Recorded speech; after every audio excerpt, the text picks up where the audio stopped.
Also, what I do is I get the espresso. What are they? The canned Starbucks espressos. And you stopped in the Brunswick. That's Yeah. the one I stop at when I drive that 95. It's the same one, and I get the canned espresso, and that keeps me going for like the I full should drive have home. done that because Hmm. I've been trying I basically ask for whatever their cold drinks are to make them hot. So it kind of throws them for a loop, but it's like add an extra Okay, shot. So I had 3 shots of espresso and it didn't touch a thing. I was still still sleepy. It was sleepy. You still went to dark sleep. out. I'm like, I can't drive anymore. I'm pulling off. But hey, I needed a backup can. So I'm going to Yeah, do that next time. do it next time. Everybody, this is Grant from HotSpark, HotMod, the HotSpark Show, and this is Yeah. Nicole from HotMod. HotSpark. And we're the There we go. We're usually Porsche. together. We're usually together in the same studio, but we're not today. But we're super pumped because we have a Wildlife with Dori, and I could just tell you her name is Dori Edwards, but I love her handle, so I'm just going to call her a Wildlife with Dori because it just is so much funner to say that. Catchy. It's super catchy. But a little background, and Nicole dropped in on this later, but like somehow Dory came up in my feed. I don't even know how. And she was moving in a bathroom, and it was like her text was something like when you're at a party, sneak away to the bathroom to vibe or something like this. And I was like, what is this person? And she was chilling. And then the other one was a meme. She took a song that was trending. It was like around the world, around the world. And I just saw her Dory moving. I was like, this person is so expressive. And so on a whim, I DM'd her and she was like, I totally be on the show. And she was cool as hell. And so we're super pumped. She's got a great journey. And really, I love her message. So I'm like, I was holding back when we were on the call before because I have so many questions about like, how did you land here? And I just want to know. So that's what I'm interested in. What are you interested in learning about Dory, Nicole, before we bring her up? I want to know what it's like to be that expressive and cool. Like to be able to just dance wherever you're at. And funny enough, when I started following her, there's more dancing people in my feed that are Yeah. using it as a form of expression to like get out of your own head and all these really cool things. So Oh, yeah. I mean, And if you're this is pretty expressive already, but like Dory's I, like a gateway drug for personal expression. yes, So, yeah, she's way up here. Yeah, we're still climbing the ladder. So I well, just let's bring love her it. up. A Wildlife with Dory, the illustrious Dory Edwards. How are you doing, man? Thanks for being here. Oh, thank you so much for having me. I'm so Yeah, happy man. to be Like, I always love figuring out how to wingman somebody, but like, I just end up geeking out about their journey. So forgive me. here. Oh, hey, that's even better.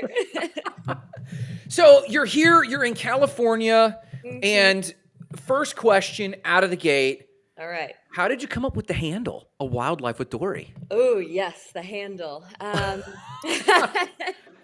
So many things. So when I graduated from college, I became a wilderness educator for What? 5 years. Yeah, Like and Outward Bound? kind of, yeah. And so I would take students anywhere from third through 12th grade on trips around California. I mean, 5 day canoe trips on the Russian River, where the big celebration was we made it to the ocean, or we'd go out to the Channel Islands for 5 days, have enough What? beer for like 150 people to be on What? the islands for 5 days. And so the wild has always been a passion for me, and bringing people back to that interconnectedness and that wild that's within us that is reflected to us every time we go out into the wild. And then Dang. after that, I was the content creator for the Santa Barbara Zoo, which is a conservation based zoo here in California. Oh, okay. I did all their photography, videography, storytelling. I wrote a children's book while I was there. What? Wow, just a few and things.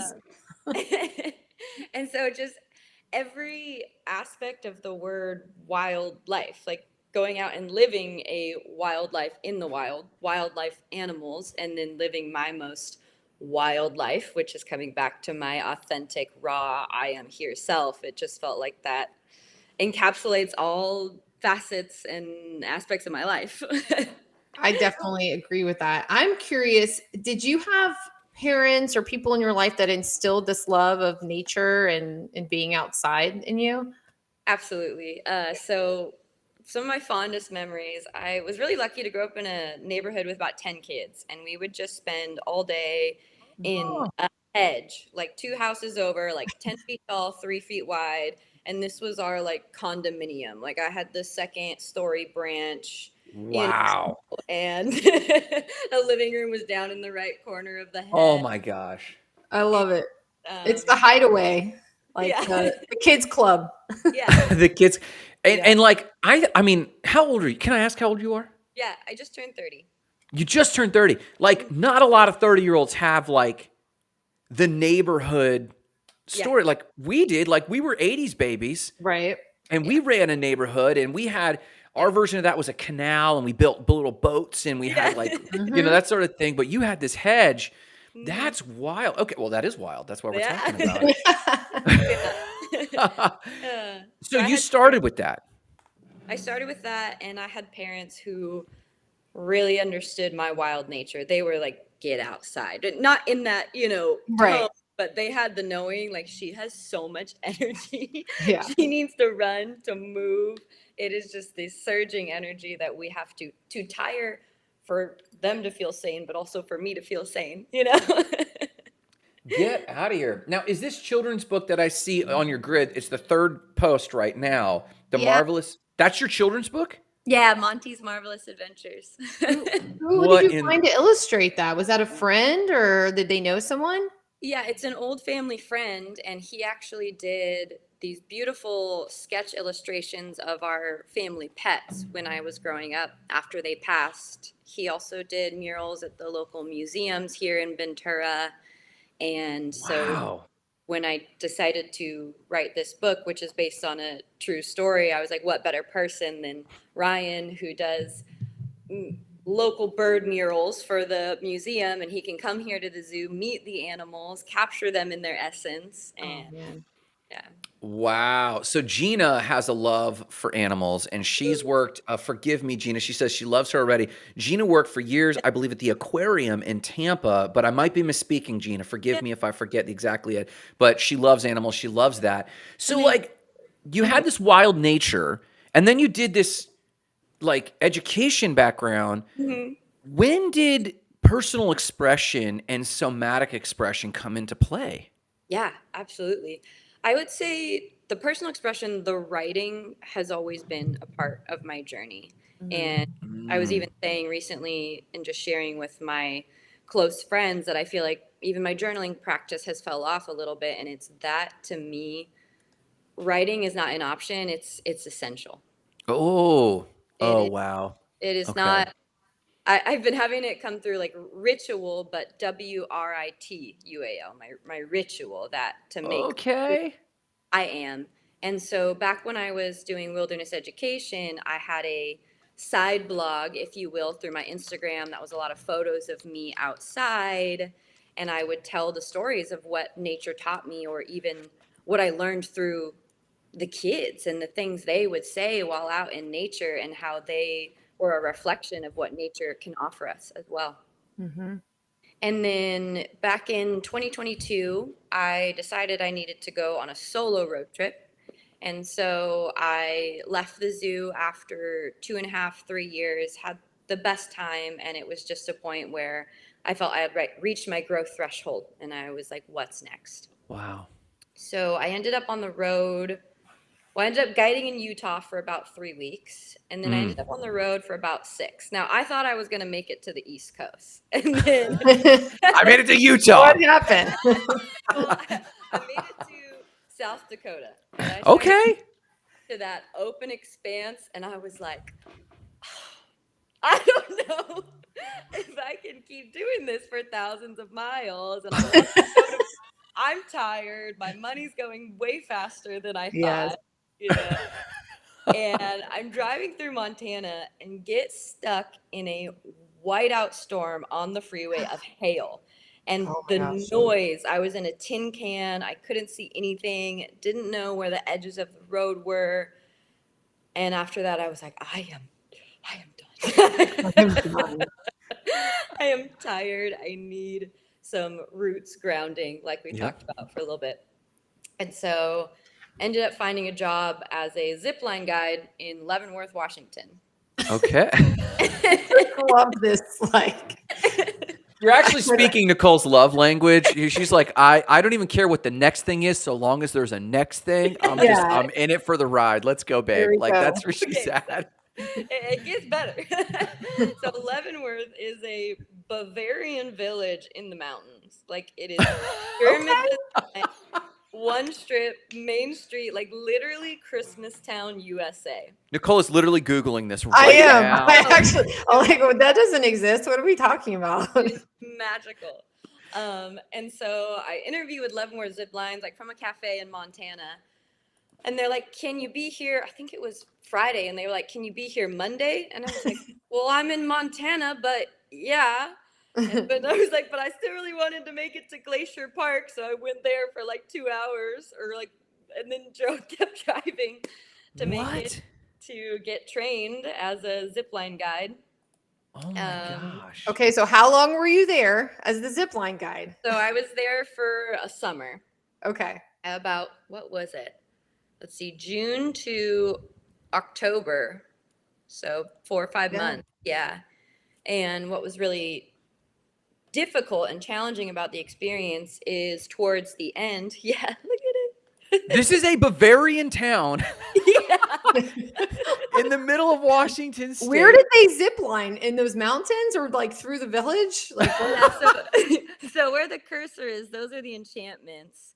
And then you go east to a little town called Plain. I think it's like one little general store. There's a place called Mountain Springs Resort, I believe. And so it's tucked up and just through the trees there. Oh my gosh. This is gorgeous. Oh, it's beautiful. Yeah. it says it's straight out of a fairy tale. Like this is one of those towns that is known to feel like a fairy tale place. So I don't know if you're choosing these kinds of towns or if that's just where your energy is. Or they're choosing you. Yeah. Yeah. I think that there's something to this here. There's a little bit of both because I had visited in April. I'd always wanted to go. And I was like, this place is magical. And then on my road trip, when I checked for a job on this site called Cool Works, which is outdoor jobs and everything, the first one that came up was Leavenworth Zip Lines. And so, there's that timeline, time bending thing of, oh, I really like this place. Now it's here. Let me listen to this. Yes. And follow the little wisps, I like the term wisps. I've heard people call them glimmers lately. Nicole and I have been talking a lot about manifestation in general. This is interesting. So, okay, so you ended up there. I ended up there. And towards the end, it got really challenging because about 3 or 4 miles from where we ziplined, there was a huge fire.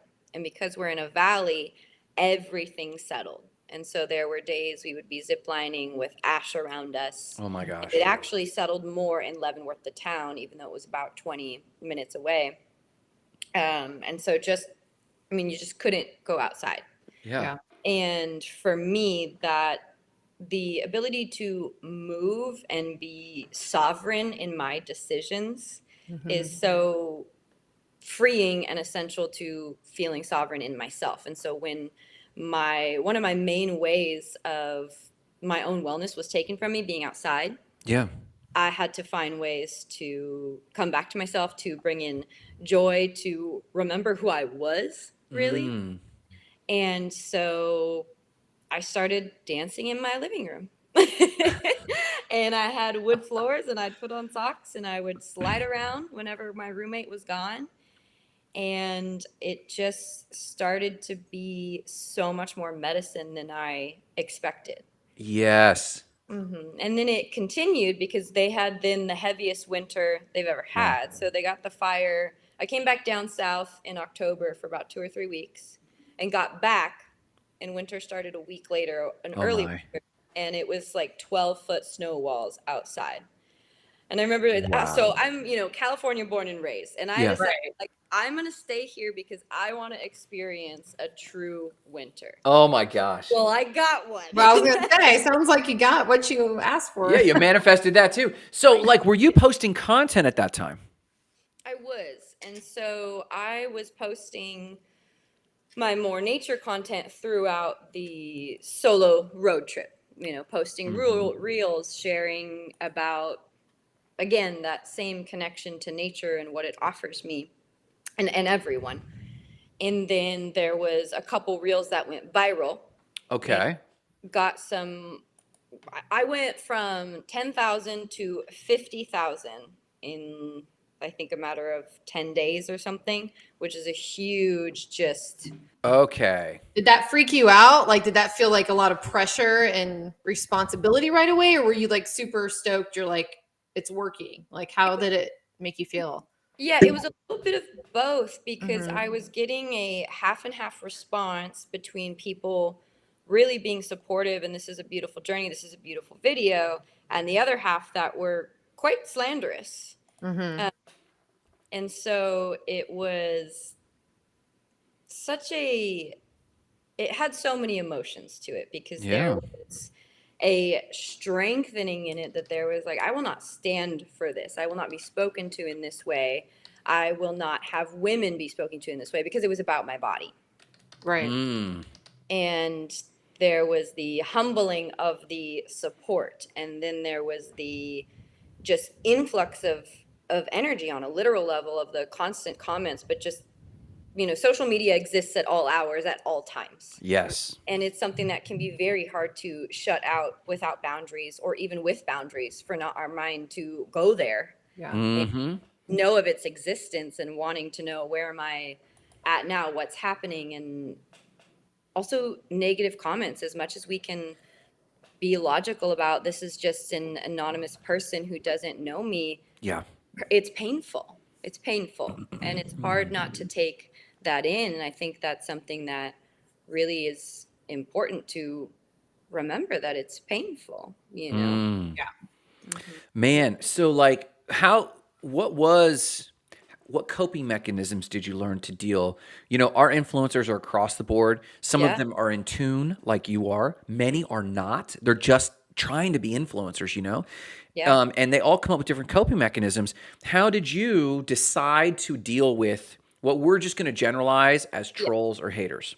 Yeah, absolutely. So coming back to dancing, my body, a lot of it was calling in the support of friends and family and just needing people to say things out loud to. So I wasn't holding it on my own, and it was a time in my life where I needed a little bit more reassurance from my community, the people closest to me, that this isn't me, right? And Mm. it can start to discombobulate you when you're getting messages like, oh, that's attention seeking, or oh, that's, Elise had the same accusation, Nicole, that you're just trying to Yeah. seek attention. Keep going. Yeah. Yes. seek attention. And so there was a lot of reassurance needed from my community. There was taking things that were said to me as a bigger statement against women. Like I was just a reflection of a lot of societal and systemic views that are placed upon women. So how can Mhm. I now take this and speak as one woman, maybe more women speaking through me and say something about it, not in a harmful way. Yeah. Absolutely not. I'm not going to fight harm with harm. I'm not really even going to fight, but I am going to stand in my power and say something about it, even make jokes about it. No, you can't say this, like F the Mhm. patriarchy. Like this is what this is. This is what this is. Yeah. um, Did you feel Yeah. a responsibility overcome you to speak on behalf of women because it felt like a direct hit I to not just you, but I but did. yeah.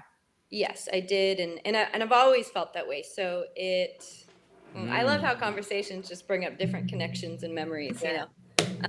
That's always been a passion for me, and I recently found in like my memory keepsake box from when I was a little kid, I had written a letter in 6th grade, or a speech that was called "Show 'em What You Got," and it was all about. I'm like 12-year-old me, like women should have equal pay, and like I remember my teacher, which amazing. I had a great elementary education, like had me read it in front of the class. And so it really ignited that early passion of just equality and non-separation, beyond man and woman, just equality. The for us all to be safe and liberated in our bodies and the animals too, and Mother Earth and the planet. And Mm-hmm. so it reignited that spark to speak. Mm. Yeah. And so you've leaned into that from a Mhm. platform perspective. Mhm. Um, and so like with the somatic, Yeah. you call it somatic storytelling. Hmm. Our big thing is, again, whether they're tuned in like you are or not, or whether they just have a niche and they're finding their voice, Yeah. like, are you happy with how you're verbalizing your mission and message? For example, just with how you've laid out your bio, like, is this like you put your flag in it for an indefinite period of time and you're a somatic storyteller? I mean, does Hmm. that resonate deeply with you? It does. It does. And I'm definitely someone who changes a lot very often. Sure. And Yeah. so that's Yeah, I'm in something. Bavaria and now Yeah. That's something I've had to reckon with. Like, how do I call myself something? That's why Yeah. like wildlife felt like such a, that will always, that covers so many things. Yeah. That will always apply to me. And so when I was coming up with a name, actually my mom and I were having one of our deep conversations and the name came through, and somatic storytellers, somatic is of the body Mm, first. And storytelling, there's so many ways to tell a story: through writing, through the body. Story can heal our past, story can call us into a new future. And mm, even writing is somatic, it's from the body and out. uh, yeah. you could even say photography is somatic. You're using your body, your sight, your vision of the world around you to create something. And Hmm. so I felt like no matter which direction this goes, this is a storytelling that is deeply from within me and my body. And if I feel connected to one thing besides the wild, it's storytelling. Mm, I like that. I a lot of people will point at social media, and on the most superficial levels, it's guilty of all the accusations that people give it. It's distracting, it's creating shorter attention spans, blah blah blah blah blah. But what we have found, and Nicole, please speak up if you have a different view here. But Yeah. in a lot of our conversations, Nicole and I have found, to me, it almost accelerates the Yes. requirement for someone to find their voice. If you're going to play here, it Mm-hmm. amplifies. It's an amplifier and it's a mirror. Do I actually have a message or am Mm-hmm. I just not? And then at some point you codify and go, well, in your case, I'm a somatic storyteller, or I help influencers or whatever that is. At some point you start to like, you feel the pressure a little bit to like, am I communicating clearly kind of this theme of my life? And it can change, but what is it right now? And Mm-hmm. I love how you've channeled it anyway, Thank you. in a big way. So some of the entrepreneurial stuff, Nicole, did you have a question about some of the entrepreneurial side of things? I think you did.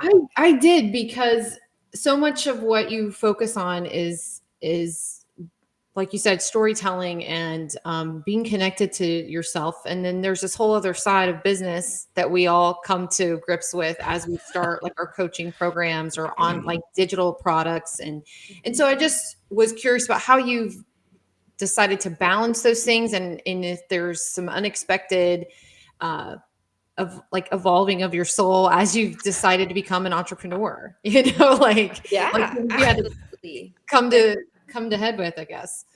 oh, so many things. I think it's one of the biggest trust falls I've ever taken, because Wow. there is often a need to release a sense of security, or the perceived security of, well, not perceived, it actually is, it's very real, of money, of having a job to show up to. It's not perceived, it's very real in our world. Hmm. And having to reckon with that on not only a tangible worldly level, but on the soul seeking level of how do I navigate this world and do something for my soul, but also support myself. And it is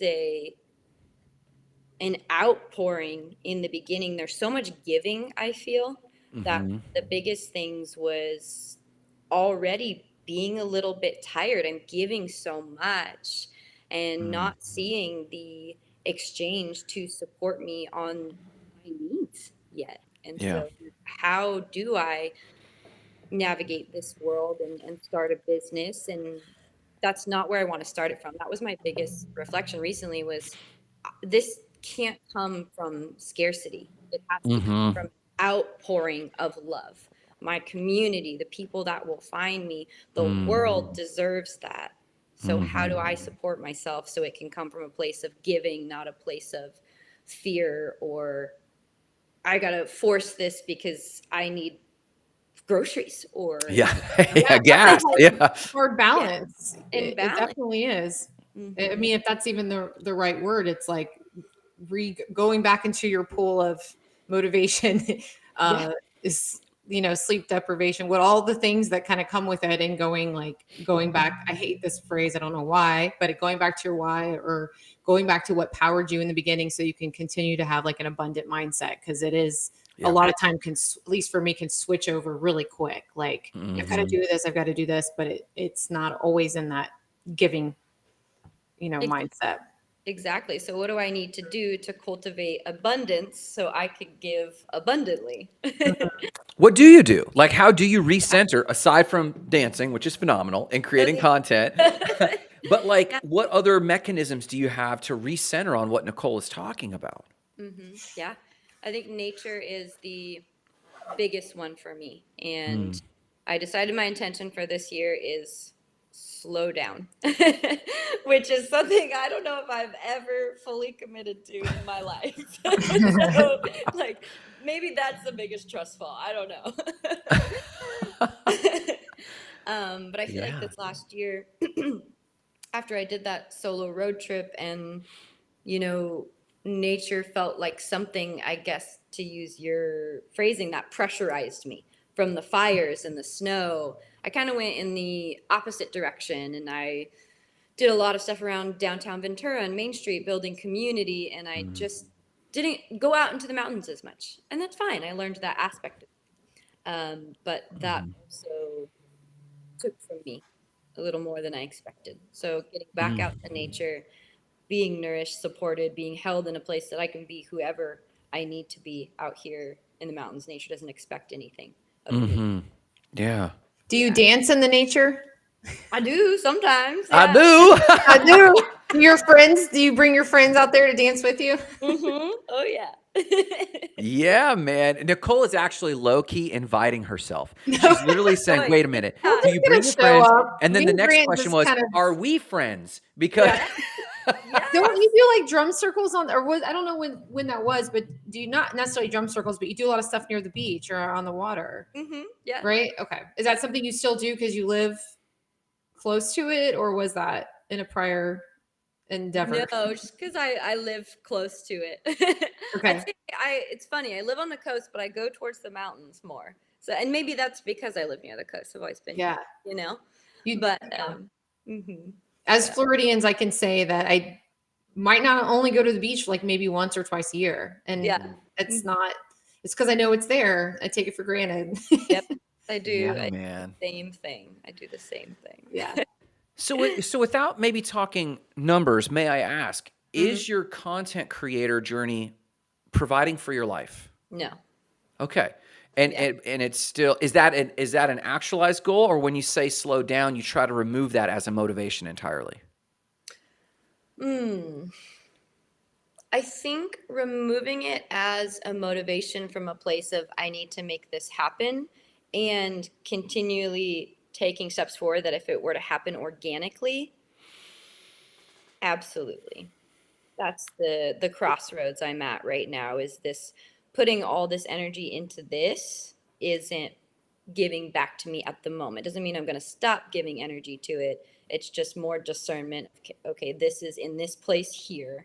And what else can I bring in to support myself? And, Instagram is so interesting that a couple years ago, after I went viral, like I was really getting that engagement and everything.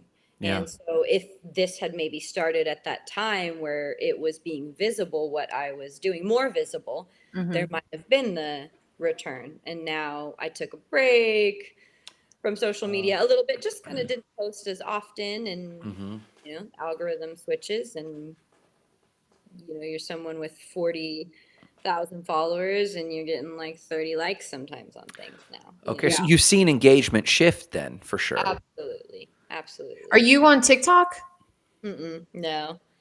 Okay. Out of principle or just out of bandwidth? What'd you say? Out of principle or just out of bandwidth?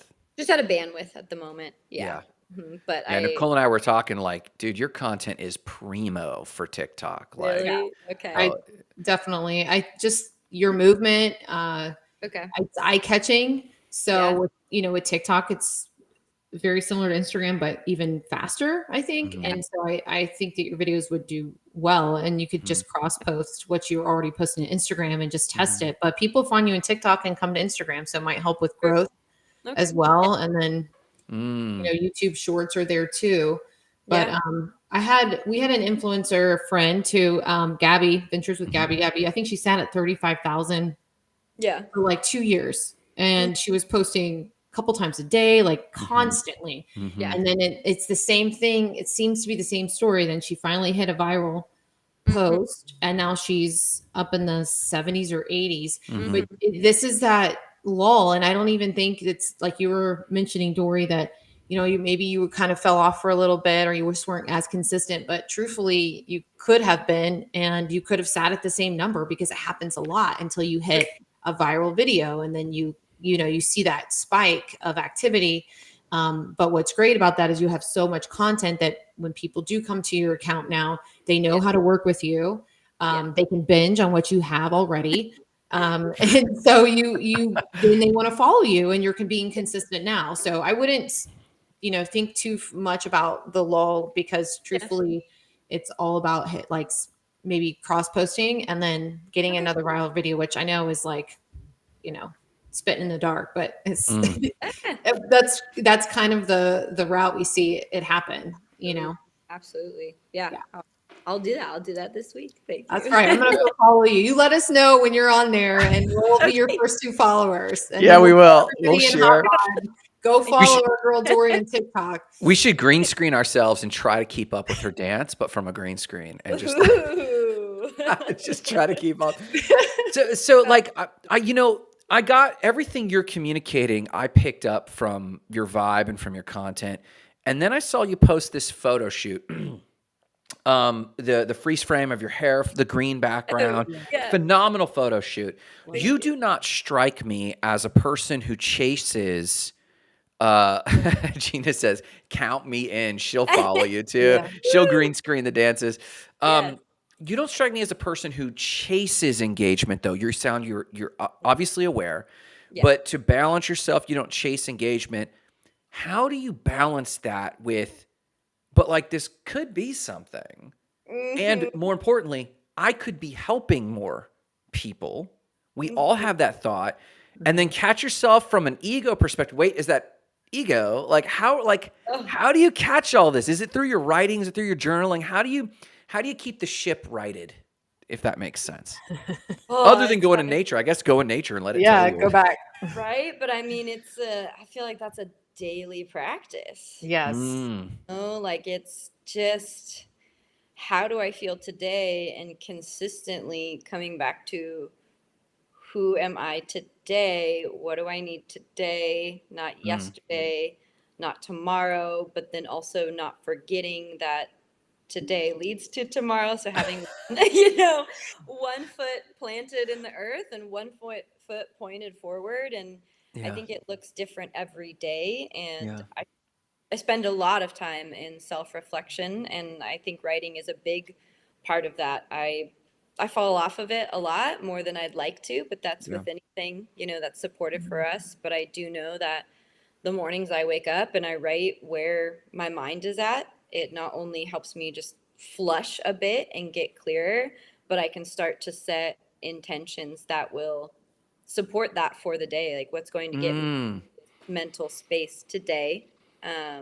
What body movements do I need to do? And I'm learning that too. A lot of times it was dance, right? And it still is. And right now I'm practicing a little more yoga, because I'm needing to slow down, balance it out, right? Like this all the time can start to, can start to bring you up here a little bit, as much as it can ground you too. So Yeah. like, how can I get in my legs? How can I get in my feet too? We need to Yeah. practice a dance practice for before shows because Grant will have to give me like a pep talk. He's like, "We're gonna get your energy up, Nicole," and I'm like, "I'm Yeah, gonna." let's We do gotta it. do a pre-show dance. Just like get in it. Let's do it. Yeah. mean, So, as we wrap up, because we're at 12:30, I want to respect your time. What do you feel like is the theme or message you're trying to communicate now? come home to Whoa. yourself, to the earth, to your community, to who you are, to the remembrance that we're not separate. I've read a couple quotes recently that describe, and this isn't to minimize the absolute pandemic of homelessness that we have in the world, and also that a sense of disconnection and homelessness within the self is what's creating most of our anxiety and disconnection, because we are not connected to the home, the earth we are on, the home that is ourselves. We're continually taught from when we were young to not move, to not trust ourselves, whether that's through trauma or whether that's stop fidgeting your fingers or be quiet. When kids intuitively know how to soothe themselves, to Yes. heal themselves, and we take that from them. We take people's innate healing ability and wisdom, and we discombobulate it. We strip it. Mm. And so come home to our wisdom, and that's different for everybody, and it's not easy at all because everything else is, saying differently. Mhm. And I love that. I was confessing before we came on the show, Nicole, that, as I was coming kind of out of a lot of my Christianity, the revelation that I was having without going through the whole backstory is that intentionally or unintentionally, a lot of the ideologies from a lot of the major religious structures have this underlying, I think largely unintentional message of hating your body. Body is sin. And more importantly, we're made for the sweet hereafter, meaning this world's a little shot. This world is sin. And what is often categorized societally as paganism or some sort of thing is simply, if you actually look at it, and I learned this from voodoo. So like when I was still in the church, I was heavily involved in Haiti. And, you hear all these, darkened stories of Haitian voodoo. But when Yeah. you show up, to them, it's shade tree medicine and dance. It's like there's a spirituality in Brazil called candomblé, and it's kind of like a voodoo where they enter into a trance-like state. They welcome in the spirits, which are actually the saints, but then they perform a dance, Yeah. a gyration of sorts that is embodied or expressing this faith, and then there's this catharsis that comes from it. And we found this in Haitian voodoo as well. And I was like, this isn't dark. This is cathartic. People are laid out afterwards, and you could say they were slain in the spirit or some other spiritual terminology. The truth is they had a euphoria because they were able to express a piece of trauma inside of them Exactly. through some sort of expression. And it was eye-opening that, a lot of the earth religions or earth faiths or earth just paradigms are really just reconnecting with self and body.